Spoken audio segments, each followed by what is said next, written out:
Hello, I'm Burt Lancaster. I'm standing in the fields at Kursk. The largest armored battle in history took place here in July of 1943. Hitler planned to annihilate the Soviet army at Kursk and make one final effort to win the war in the east. Here, thousands of tanks, both Soviet and German, clashed in a battle of monumental size.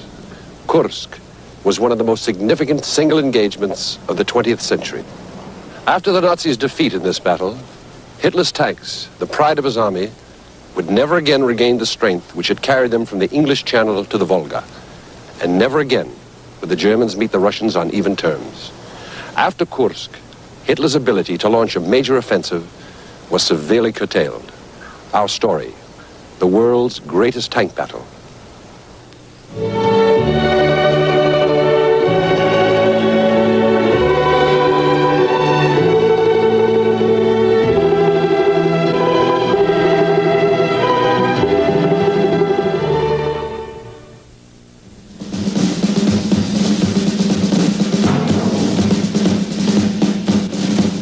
In the spring of 1943, the Red Army readied itself for its summer campaign. In particular, it prepared for an offensive from its salient at Kursk.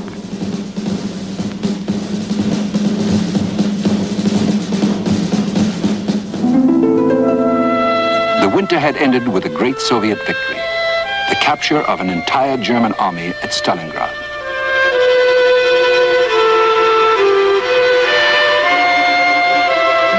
After Stalingrad, the initiative lay with the Red Army.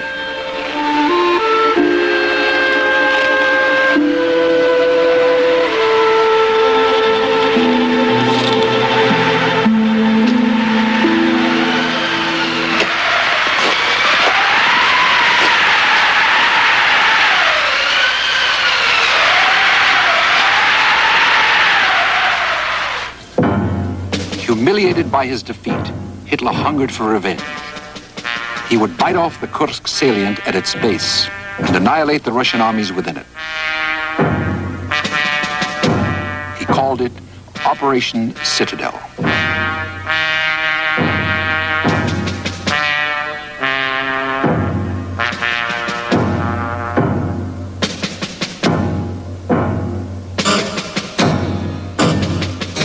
On April 15th, 1943, Hitler called for a victory that would shine out like a signal beacon to the world. And Nazi Germany responded with solemn vows.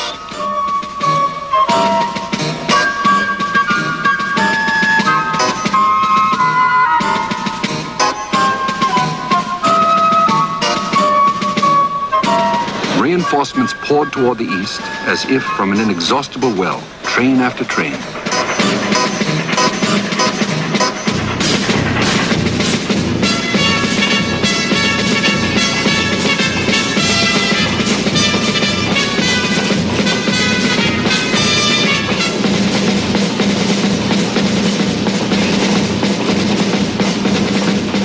Rich with slave labor from all over conquered Europe, German arms production had increased.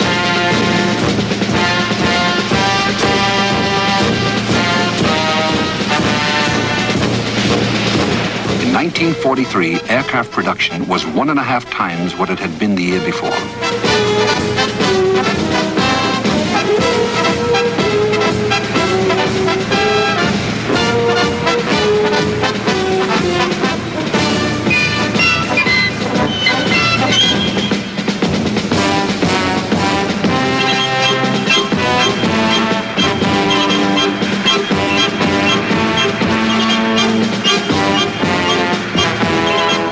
Double the number of tanks came off the assembly lines.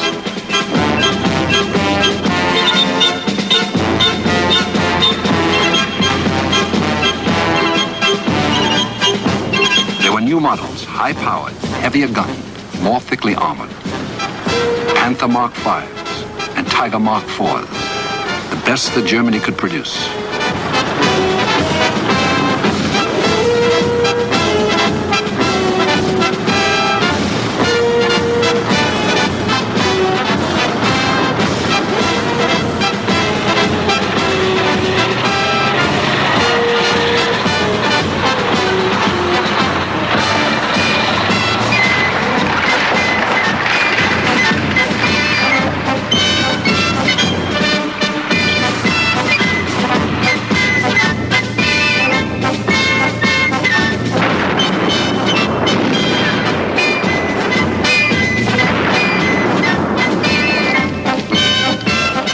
grounds, they seemed invincible.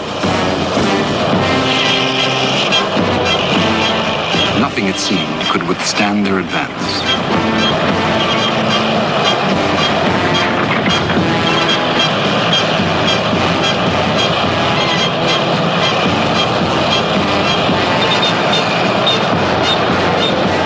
The Wehrmacht began to mass.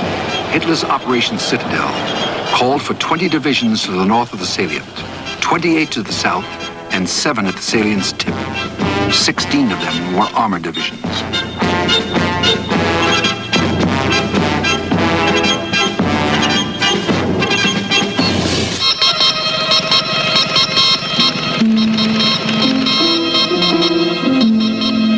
The Russians watched the Nazis concentrate, counting. 900,000 men,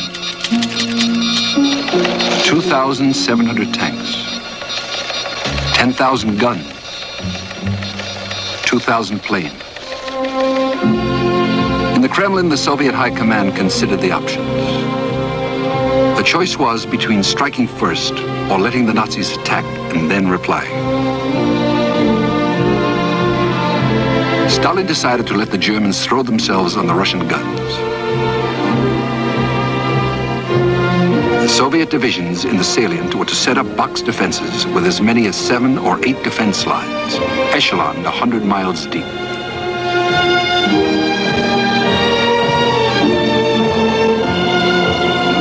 When the Nazis had exhausted themselves, the Red Army would attack.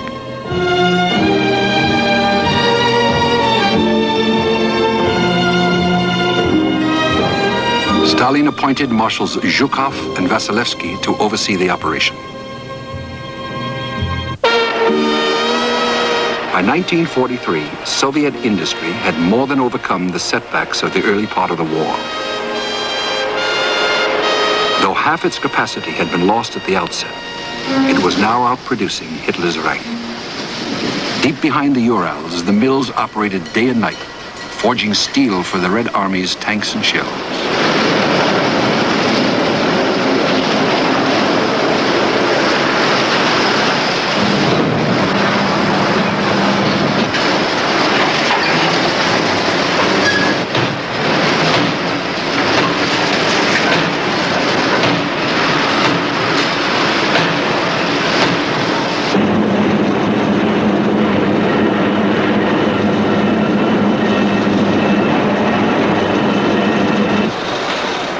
Aircraft production and tank production became a torrent.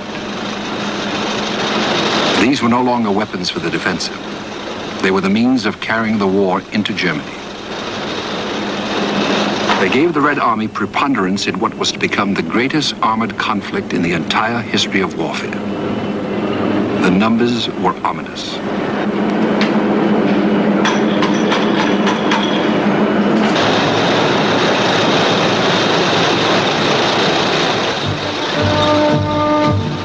In 3 months, 500,000 freight cars rolled into Kursk.